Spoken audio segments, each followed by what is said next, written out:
Hello बच्चों, welcome to my classroom. Today's topic of discussion is urine analysis, the most awaited topic. So description box में मैं आपको detail दे दूँगी कि किस तरीके से यूरिन एनालिसिस को हमने सब क्लासेस में सब हेडिंग्स में डिवाइड किया है, ठीक है, और किन किन हेडिंग्स के अंतर्गत हम इसको पढ़ेंगे, ठीक है। तो सबसे पहले हम देख लें कि यूरिन एनालिसिस को हमने कितने पार्ट्स में डिवाइड किया है और कैसे हमें इसे पढ़ना है। So first we will study physical examination of urine, second will study normal constituent of urine, and third is abnormal constituent of urine.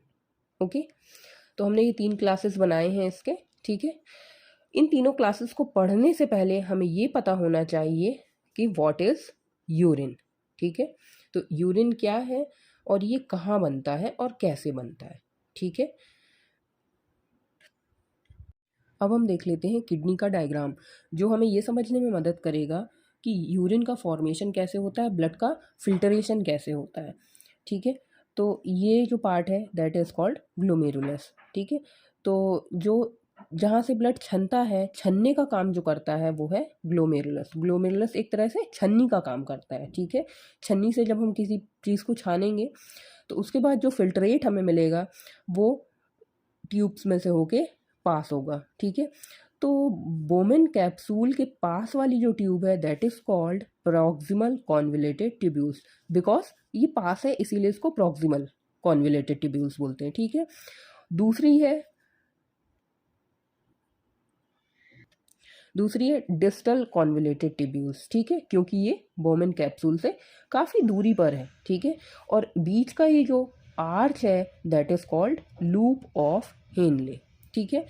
उसके बाद जो लास्ट में डक्ट है that is called collecting duct, ठीक है। तो इन डक्ट से जब फिल्टरेट पास होता है तो यहाँ पे कुछ ऐसे सब्सटेंस हैं जो कि बॉडी के लिए रिक्वायर्ड हैं, ज़रूरी हैं, वो यहाँ पे वापस रीएब्जॉर्ब हो जाते हैं, बॉडी में वापस रीएब्जॉर्ब हो जाते हैं, ठीक है। बचा हुआ एक्सक्रीटरी वेस्ट प्रोडक्ट जो है कहलाता है यूरिन, ठीक है। So urine is the excretory product of the body formed in kidney by ultra filtration of plasma, ठीक है। प्लाज्मा के अल्ट्रा फिल्टरेशन से जो वेस्ट प्रोडक्ट बनता है किडनी में वो कहलाता है यूरिन, ठीक है। अब जो भी प्लाज्मा ग्लोमेरुलस से एक दिन में फिल्टर होता है वो कहलाता है ग्लोमेरुलस फिल्टरेशन रेट। कितना? एक दिन में, पर डे, ठीक है। तो पर डे कितना प्लाज्मा फिल्टर होता है किडनी से? 180 लीटर प्लाज्मा किडनी से पर डे फिल्टर होता है, जो कि कहलाता है ग्लोमेरुलस फिल्टरेशन रेट। ये टॉपिक आपको फाइनल ईयर में डिटेल में पढ़ने को मिलेगा। अभी यूरिन एनालिसिस के पार्ट में हम थोड़ा थोड़ा समझ लेते हैं, क्योंकि कई बार क्वेश्चंस वाइवा में पूछ लिए जाते हैं, तब हम अटक जाते हैं, ठीक है। तो ग्लोमेरुलस फिल्टरेशन रेट है जो कि ग्लोमेरुलस से एक दिन में कितना प्लाज्मा फिल्टर होता है, ठीक है। ग्लोमेरुलस का काम क्या है? फिल्टर करना है। और किसको फिल्टर करेगा? प्लाज्मा को फिल्टर करेगा। तो एक दिन में जितने प्लाज्मा को ग्लोमेरुलस फिल्टर करता है that is called GFR, glomerulus filtration rate, ठीक है। Kidney tubules modify glomerular filtrate by reabsorption and secretion of water and solutes to produce final urine volume, that is 1 to 2 liter per day. Kidney retain essential substances and excrete waste product from the body and helps in maintaining acid base balance. ये kidney का सबसे important function है, to maintain acid base balance, ठीक है। Urine analysis can provide information of kidney dysfunction.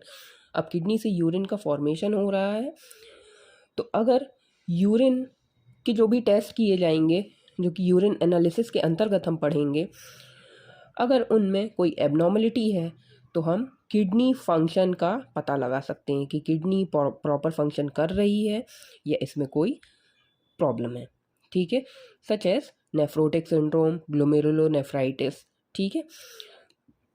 या फिर कई बार severe metabolic diseases का भी पता लगा सकते हैं, जैसे फिनाइल कीटोन्यूरिया या डायबिटीज़ मेलिटस, ठीक है। ये किस तरीके से हम पता लगा सकते हैं ये हम आगे टेस्ट में देखेंगे, ठीक है। अब हम देख लेते हैं कि यूरिन एनालिसिस के लिए हमें सैंपल कलेक्शन कैसे करना है, ठीक है। So fresh mid stream urine sample 10 to 20 ml approx collect in clean sterile container. Okay, investigation should be done immediately in case of ketone body estimation.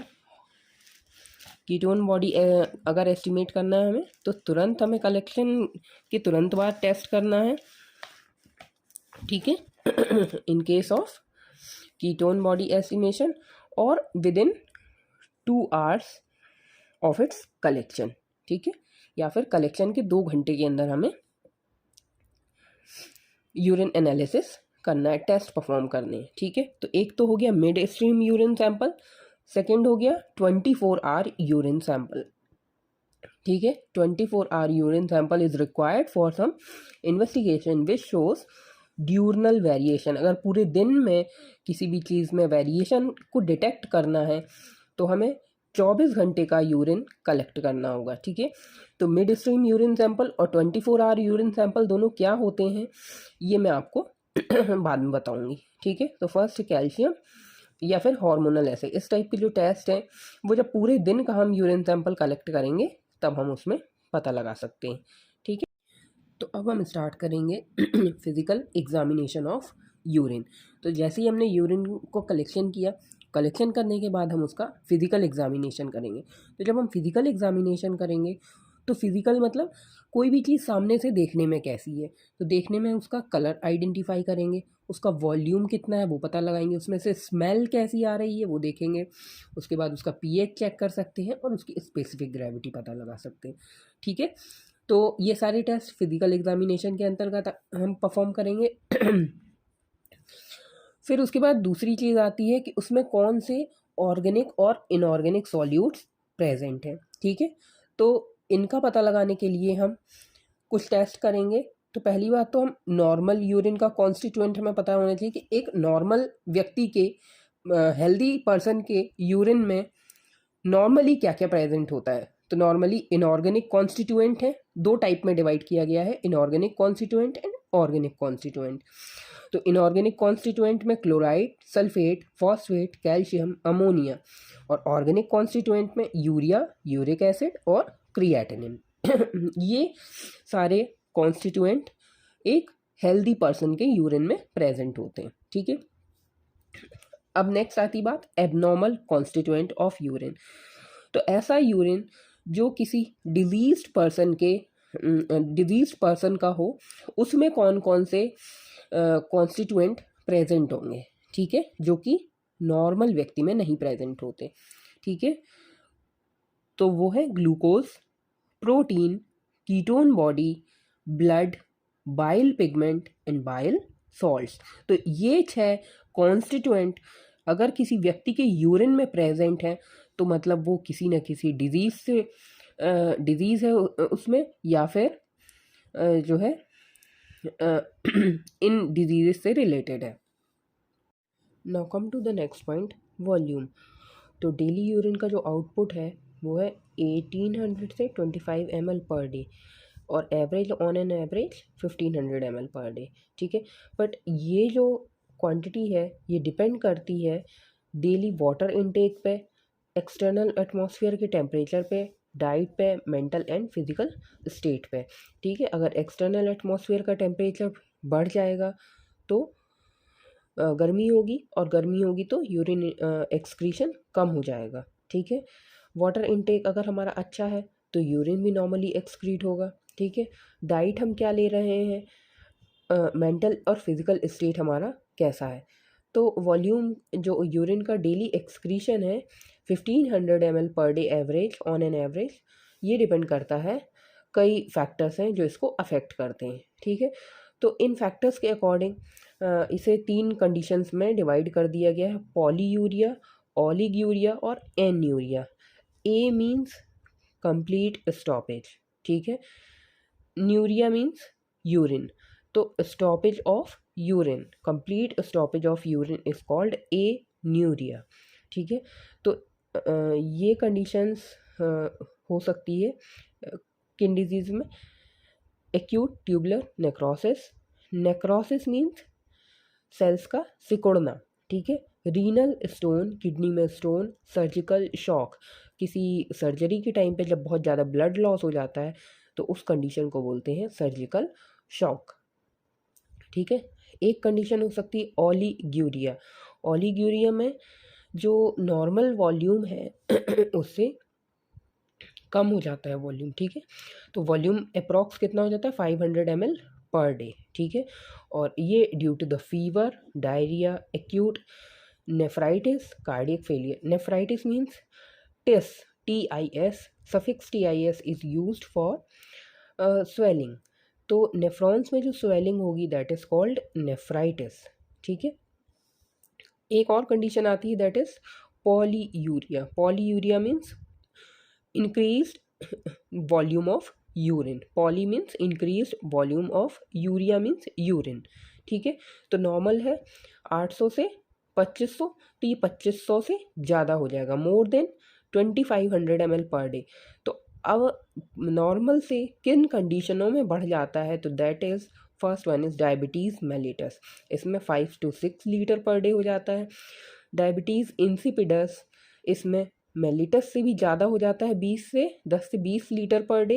And chronic glomerulonephritis में 2 से 3 litre per day, ठीक है। तो ये बात हुई हमारी volume के बारे में। नॉर्मल हमको याद रखना है 800 से 2500। उसके बाद 3 कंडीशन है, पॉलीयूरिया, ओलिग्यूरिया और एन्यूरिया। पॉलीयूरिया में नॉर्मल से ज़्यादा, ओलिग्यूरिया में नॉर्मल से कम और एन्यूरिया में कंप्लीट स्टॉपेज ऑफ यूरिन, ठीक है। इसके बाद नेक्स्ट आता है ओडर। तो इसकी स्मेल कैसी होती है, जो नॉर्मली फ्रेश यूरिन होता है वो एरोमेटिक या अमोनिकल इसकी ऑर्डर होती है। एसीटोन लाइक स्मेल होती है डायबिटिक कीटो एसिडोसिस में, ठीक है।